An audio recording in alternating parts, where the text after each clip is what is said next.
আজিৰ দিনটোৰ ভালেকেইটা নতুন খবৰ লৈ মই আপোনালোকৰ কাষলৈ আহি সাজু হ'লোঁ। বলগেতি আগবাঢ়িছোঁ আজিৰ দিনটোৰ বিভিন্ন খবৰসমূহলৈ। আজি কণ্ঠশিল্পী সীমান্ত শেখৰৰ পুত্ৰ সন্তানৰ উপজা দিন হয়।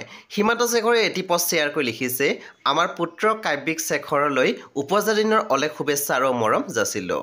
ভগৱন্তৰ অমল আশীষে তোমাৰ জীৱন যাত্ৰাত অনন্ত শক্তি প্ৰদান কৰক। শুভ জন্মদিন জীও, তাক আশীৰ্বাদ কৰিব। আমাৰ চেনেলৰ ফালৰ পৰা কাব্যিক শেখৰলৈ বহুত শুভেচ্ছা জ্ঞাপন কৰিছোঁ। এতিয়া আগবাঢ়িছোঁ আন এটি খবৰলৈ। বৰ্তমান স্ক্ৰীণত দেখিবলৈ পাইছে জনপ্ৰিয় অভিনেত্ৰী নিশিতা গোস্বামীক।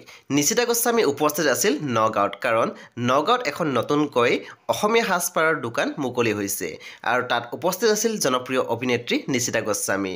অভিনেত্ৰীগৰাকী তাত উপস্থিত থকা কিছু দৃশ্য শ্বেয়াৰ কৰিলে ছ'চিয়েল মিডিয়াত। এতিয়া আগবাঢ়িছোঁ আন এটি খবৰলৈ।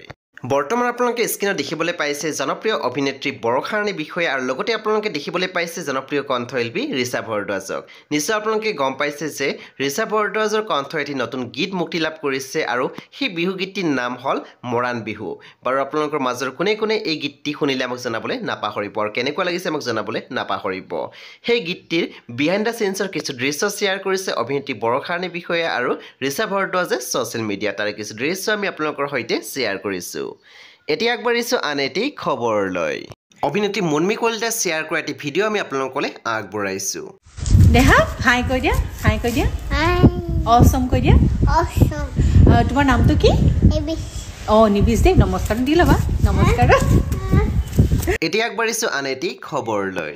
বৰ্তমান স্ক্ৰীণত দেখিবলৈ পাইছে কণ্ঠশিল্পী প্ৰিয়ংকা ভৰালীক। কণ্ঠশিল্পী প্ৰিয়ংকা ভৰালী উপস্থিত আছিল 9 মিছন য়থ ফেষ্টিভেলত। সেই ফেষ্টিভেলৰ পৰা শ্বেয়াৰ কৰা কিছু দৃশ্য আমি আপোনালোকৰ সৈতে শ্বেয়াৰ কৰিছোঁ। বাৰু আপোনালোকৰ মাজৰ কোনে কোনে এই ফেষ্টিভেলটো চাবলৈ গৈছিলে আমাক জনাবলৈ নাপাহৰিব।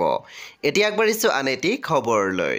বৰ্তমান স্ক্ৰীণত দেখিবলৈ পাইছে জনপ্ৰিয় অভিনেত্ৰী প্ৰিয়ম পল্লৱী কাশ্যপক। প্ৰিয়ম পল্লৱীয়ে ছ'চিয়েল মিডিয়া মাধ্যমত শ্বেয়াৰ কৰিছে এটি গীতৰ বিহাইণ্ড দ্য চিনছৰ কিছু দৃশ্য আৰু এই গীতটিৰ নাম হৈছে মৰম লাগি যায়। বিহাইণ্ড দ্য চিনছৰ বিভিন্ন ফটো আমি আপোনালোকৰ সৈতে শ্বেয়াৰ কৰিছোঁ। এতিয়া আগবাঢ়িলোঁ আন এটি খবৰলৈ। অভিনেত্ৰী আশা বৰদলৈ ছ'চিয়েল মিডিয়া মাধ্যমত শ্বেয়াৰ কৰিছে মেঘমল্লা ধাৰাবাহিকখনৰ কেইখনমান ফটো আপোনালোকে স্ক্ৰীণত দেখিবলৈ পাইছে।